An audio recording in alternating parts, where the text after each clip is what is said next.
ವಿರಾಮದ ಬಳಿಕ ಅರುಣಾಸ್ತಮಾನ ವಿಶೇಷ ಕಾರ್ಯಕ್ರಮದಲ್ಲಿ ಮತ್ತೊಮ್ಮೆ ಸ್ವಾಗತ. ಇಡೀ ಜಗತ್ತಿನ ದೃಷ್ಟಿಯನ್ನು ಸೆಳೆದಂತಹ ಕಾರವಾರ ಮೂಲದ ಹಳದಿಪುರದ ಯುವತಿ ಅರುಣಾ ಶಾನುಭೋಗ್ ಇವತ್ತು ಸಾವು ಬದುಕಿನ ನಡುವೆ ಹೋರಾಟವನ್ನು ನಡೆಸ್ತಾ ಇದ್ದಾರೆ. ಕಳೆದ 42 ವರ್ಷಗಳಿಂದ ಕೋಮಾ ಸ್ಥಿತಿಯಲ್ಲಿ ಮುಂಬಯಿಯ KEM ಆಸ್ಪತ್ರೆಯಲ್ಲಿ ಬಳಲ್ತಾ ಇರುವಂಥ ಅವರು ಇದೀಗ ಸಾವು ಬದುಕಿನ ನಡುವೆ ಹೋರಾಟವನ್ನು ಮಾಡ್ತಾ ಇದ್ದಾರೆ. ತುರ್ತು ನಿಗಾ ಘಟಕದಲ್ಲಿ ಅವರನ್ನು ಇಡಲಾಗಿದೆ. ಒಟ್ಟಿನಲ್ಲಿ ಈಗ ಅರುಣಾ ಶಾನುಭೋಗ್ ಅವರ ಒಟ್ಟು ಕತೆ ಏನು, ಕತೆಯ ವ್ಯತೆ ಏನು ಅನ್ನೋದನ್ನು ನಾವು ತಿಳ್ಕೊಂಡ್ವಿ. ಬಹಳ ಪ್ರಮುಖವಾಗಿ ಇಡೀ ದೇಶದಲ್ಲಿ ಹಲವಾರು ಜನ ನಮಗೆ ಜೀವನ ಮಾಡೋದು ಸಾಧ್ಯ ಇಲ್ಲ, ಈ ನೋವಿನ ಬದುಕಿಗಿಂತ ನಮಗೆ ಒಂದು ದಯಾಮರಣವನ್ನು ಕೊಟ್ಟು ಬಿಡಿ ಅಂತ ಹಲವಾರು ಜನ ಅರ್ಜಿಯನ್ನು ಸಲ್ಲಿಸ್ತಾರೆ. ಅದೇ ರೀತಿ ಇವರು ಕೂಡ ಒಂದು ಅರ್ಜಿಯನ್ನು ಸಲ್ಲಿಸಿದ್ರು. ಇವರ ಪರವಾಗಿ ಇವರ ಸ್ನೇಹಿತೆ ಅರ್ಜಿಯನ್ನು ಸಲ್ಲಿಸಿದ್ರು. ಆ ಅರ್ಜಿಯನ್ನು ವಿಚಾರಣೆ ಮಾಡಿದಂಥ ಸುಪ್ರೀಂ ಕೋರ್ಟ್ ಇದಕ್ಕೆ ಒಂದಷ್ಟು ಕಾನೂನಿನ ತೊಡಕುಗಳಿವೆ ಅನ್ನುವ ಕಾರಣಕ್ಕಾಗಿ ಅದನ್ನು ಪರಿಶೀಲನಾ ಮಂಡಳಿಗೆ ವರ್ಗಾಯಿಸಿದೆ. ಈ ಎಲ್ಲ ವಿಚಾರವನ್ನು ಇಟ್ಕೊಂಡು ನಾವು ಚರ್ಚೆಯನ್ನು ಮಾಡ್ತಾ ಇದ್ವಿ. ನಾನು ರತ್ನಾಕರ್ ಹೆಗಡೆ ಅವರಲ್ಲಿ ಕೇಳಬೇಕು, ದಯಾಮರಣವನ್ನು ಕೊಡೋದಕ್ಕೆ ನಮ್ಮ ನ್ಯಾಯಾಂಗ ವ್ಯವಸ್ಥೆ ಒಪ್ಪುತ್ತಾ ಇಲ್ಲ, ಇದಕ್ಕೆ ಏನು ಪ್ರಮುಖ ಕಾರಣ ಏನಿರ್ಬೋದು? ನೋಡಿ, ಸಂವಿಧಾನಾತ್ಮಕವಾಗಿ ಮತ್ತು ನಮ್ಮ ಕಾನೂನುಗಳಲ್ಲಿ ಅದಕ್ಕೆ ಅದು ಅಂಥ ಒಂದು ವ್ಯವಸ್ಥೆ ಇಲ್ಲ. ಕಾನೂನಿ ಚೌಕಟ್ಟಿನೊಳಗೆ ದಯಾಮರಣ ಎಂಬ ಶಬ್ದವನ್ನು ಇಷ್ಟವರೆಗೆ ಅದನ್ನು ಬಹುಶಃ ಸೇರಿಸಿಲ್ಲ. ಅದಕ್ಕೆ ಐರೋಪ್ಯ ರಾಷ್ಟ್ರಗಳಲ್ಲಿ ಉಂಟು, ದಯಾಮರಣವನ್ನು ಕೊಡ್ಬೋದು ಅಂತ ಕೊಡ್ತಲೂ ಇದ್ದಾರೆ.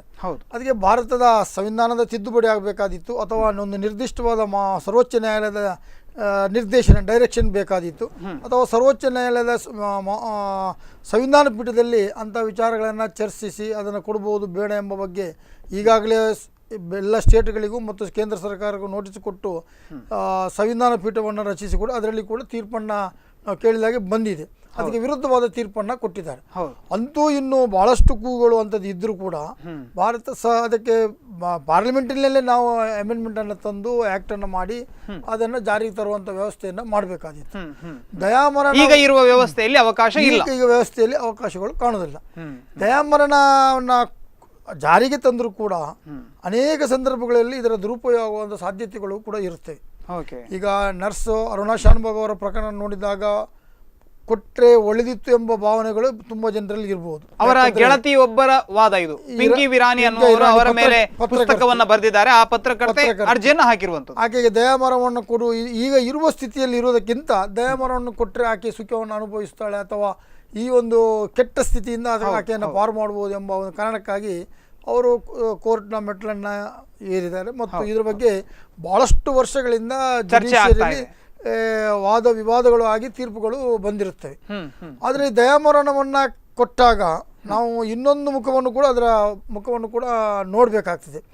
ಒಂದು ಕಾರಣಕ್ಕೆ ಈಗ ನಾವು ಹಿರಿಯರು ಎಲ್ಲ ವೀಲ್ನಾಮೆಗಳನ್ನು ಬರೆದಿಡ್ತಾರೆ.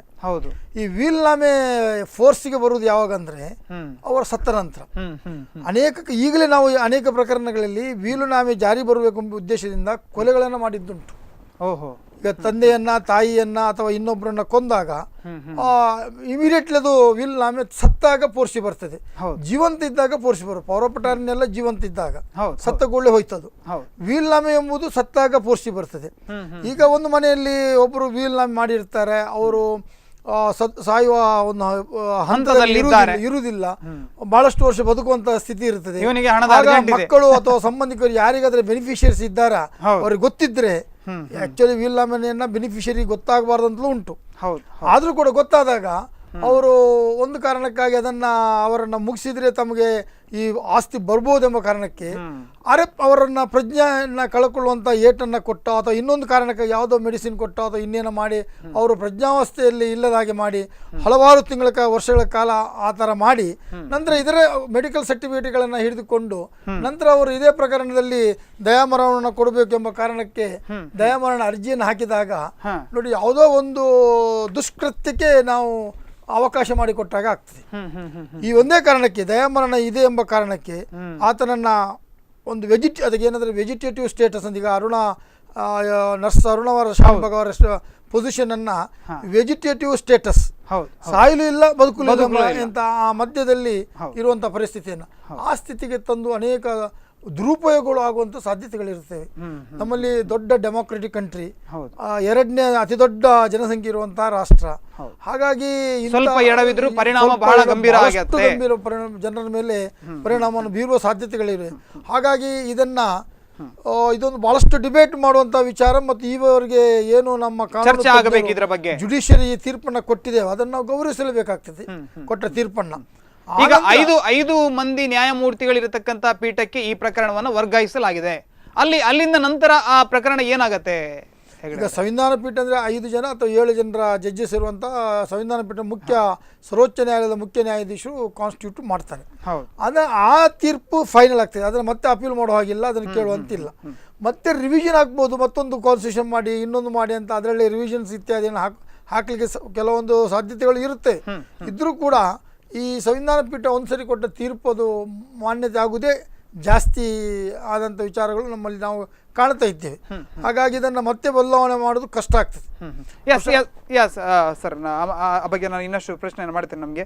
ಆದರೆ ಈ ದಯಾಮರಣದ ಬಗ್ಗೆ ಬಹಳ ಪ್ರಮುಖವಾಗಿ ಎಲ್ಲ ಕಡೆಗಳಲ್ಲಿ ಧ್ವನಿ ಎತ್ತಾ ಇರುವಂಥದ್ದು, ದಯಾಮರಣ ಕೊಡಬೇಕು. ಯಾಕಂದರೆ ಅಂಥ ಹೀನಾಯ ಸ್ಥಿತಿಯಲ್ಲಿದ್ದಾರೆ. ಆತ ಬದುಕುವುದು ಅಥವಾ ಅವರು ಚೇತರಿಸಿಕೊಳ್ಳೋದಂತೂ ಸಾಧ್ಯನೇ ಇಲ್ಲ. ಎಷ್ಟು ಸಮಯ ಬದುಕ್ತಾರೆ ಅಷ್ಟು ಸಮಯ ನೋವನ್ನು ಉಣ್ಣಲೇಬೇಕು. ಆ ಪರಿಸ್ಥಿತಿಯಲ್ಲಿ ದಯಾಮರಣವನ್ನು ಕೊಟ್ಟರೆ ಒಳ್ಳೆಯದು ಅನ್ನುವಂಥ ವಾದ ಏನಿದೆ, ಇದನ್ನು ಅತಿಮಾನುಷ ಅಂತ ಹೇಳಿ ಸುಪ್ರೀಂ ಕೋರ್ಟ್ ಹೇಳಿದೆ. ಈ ರೀತಿ ಒಬ್ಬನನ್ನು ಕೊಲ್ಲಬೇಕು ಅಂತ ನೀವು ವಾದ ಮಾಡುವುದು ಅತಿಮಾನುಷ ಅನ್ನುವಂಥ ಹೇಳಿಕೆಯನ್ನು ಕೊಟ್ಟಿದೆ. ಇದರ ಬಗ್ಗೆ ತಾವೇನು ಹೇಳ್ತೀರಿ? ನೋಡಿ, ಅವರು ಈಗಿರುವ ಪರಿಸ್ಥಿತಿಯಲ್ಲಿ ಅವರು ಜೀವಂತ ಶವ ಅಂತ ಹೇಳ್ತೇವೆ ನಾವು. ಆ ಜೀವಚ್ಛವವಾಗಿ ಬದುಕುವುದಕ್ಕಿಂತ ಸಾವೇ ಅವರಿಗೆ ಮೋಕ್ಷ, ಸಾವೇ ವರದಾನ ಅವರಿಗೆ. ಹೌದು, ಅವ್ರು ನಿಜವಾಗಿಯೂ ಅವರಿರುವ ಪರಿಸ್ಥಿತಿಯಲ್ಲಿ ಸಾವೇ ವರದಾನ.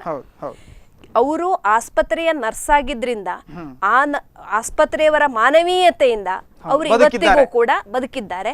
ಮತ್ತೆ ಅವರನ್ನು ಅಷ್ಟು ಒಳ್ಳೆ ರೀತಿಯಿಂದ ಕೂಡ ಅವರು ನೋಡ್ತಾ ಇದ್ದಾರೆ. ಇದಕ್ಕಾಗಿ ನಾವು ಆಸ್ಪತ್ರೆ ಸಿಬ್ಬಂದಿಯವರಿಗೆ ಧನ್ಯವಾದಗಳನ್ನ ಅರ್ಪಿಸಲೇಬೇಕು.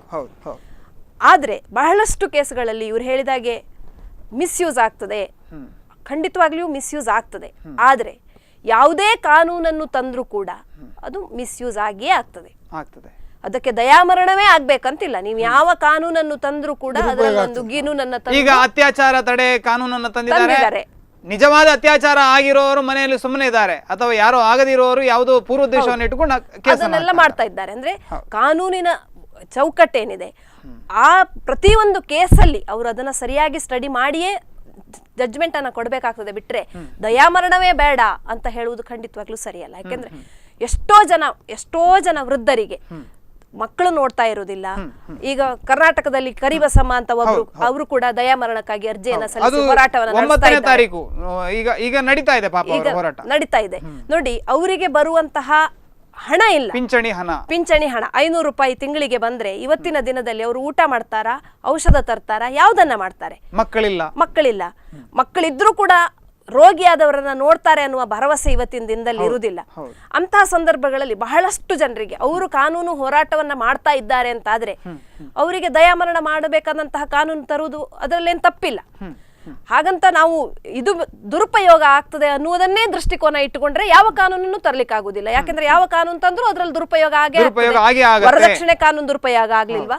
SC/ST ಕಾನೂನುಗಳು ದುರುಪಯೋಗ ಆಗ್ಲಿಲ್ಲ. ಟಿಕೆಟ್ ಇಲ್ಲದೆ ಹೋಗ್ತಾ ಇದ್ದಾರೆ ಅಂತ ಹೇಳಿ ಟಿಕೆಟ್ ವ್ಯವಸ್ಥೆಯನ್ನು ಬಂದ್ ಮಾಡೋದಕ್ಕೆ ಆಗೋದಿಲ್ಲ. ಹಾಗಾಗಿ ಯಾವುದೇ ಒಂದು ಪ್ರಕರಣಕ್ಕೆ ನಮ್ಮ ಇದು ಇರಲೇಬೇಕು, ಕಾನೂನಿನ ಚೌಕಟ್ಟು ಇರಲೇಬೇಕು.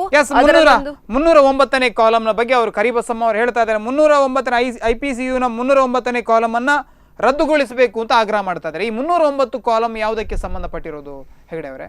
ಈಗ ಆತ್ಮಹತ್ಯೆ ಪ್ರಕರಣಗಳಲ್ಲಿ ಈಗ ನಾವು ಈಗಾಗಲೇ ಆತ್ಮಹತ್ಯೆಗೆ ಯಾರಾದರೂ ಪ್ರಯತ್ನ ಪಟ್ಟರೆ ಆತನಿಗೆ ಆ ಪ್ರಕರಣದಲ್ಲಿ ಶಿಕ್ಷೆಯನ್ನು ಕೊಡ್ಬೋದು, ಆತನನ್ನು ಟ್ರಯಲ್ ಮಾಡ್ಬೋದು. ಈಗ ಮುಂಚೆ ಕೇಸ್ ರಿಜಿಸ್ಟರ್ ಮಾಡಿಕೊಂಡು ದೋಷಾರೋಪತ್ರ ಸಲ್ಲಿಸಿ ಆತನನ್ನು ನ್ಯಾಯಾಲಯದಲ್ಲಿ ಟ್ರಯಲ್ಗೆ ನಿಲ್ಲಿಸ್ಬೋದು, ತನಿಖೆಗೆ ತರಿಸ್ಬೋದು ಅಂತ ಹೇಳ್ತದೆ. ಆದ್ರೆ ಇದನ್ನ ಅಂದ್ರೆ ಆತ್ಮಹತ್ಯೆ ಮಾಡಿಕೊಳ್ಳೋದು ಕೂಡ ಕಾನೂನಿನ ಅಪರಾಧ. ಆತ್ಮಹತ್ಯೆ ಮಾಡಿಕೊಂಡು ಬದುಕಿದ್ರೆ ಕಾನೂನಿನ ಅನ್ವಯ ಅದು ಅಪರಾಧ. ಬದುಕದಿದ್ರೆ ಅದಾಯ್ತು, ಅದು ಆತ್ಮಹತ್ಯೆ ಅಂತ ಆಯ್ತು. ಇಂಥ ಪ್ರಕರಣಗಳು ಕೂಡ ಇದನ್ನು ಕೂಡ ಬಹುಶಃ ಈಗ ಆ ಒಂದು ಕಲಂ ಕೂಡ ಅಮೆಂಡ್ಮೆಂಟ್ ಆಗಿದೆ, ಅದನ್ನ ಅಪರಾಧ ಅಂತ ಮಾಡಬಾರ್ದು ಅಂತ ಎಂಬುದನ್ನು ಕೂಡ ಹೇಳಿದ್ರೆ. ಇದರ ಬಗ್ಗೆ ಚರ್ಚೆಯನ್ನು ಮಾಡೋಣ. ವೀಕ್ಷಕರು, ಒಂದು ಪುಟ್ಟ ವಿರಾಮವನ್ನು ತೆಗೆದುಕೊಳ್ತಾ ಇದ್ದೇನೆ. ವಿರಾಮದ ಬಳಿಕ ಈ ಕಾರ್ಯಕ್ರಮ ಮತ್ತೆ ಮುಂದುವರಿಯುತ್ತೆ.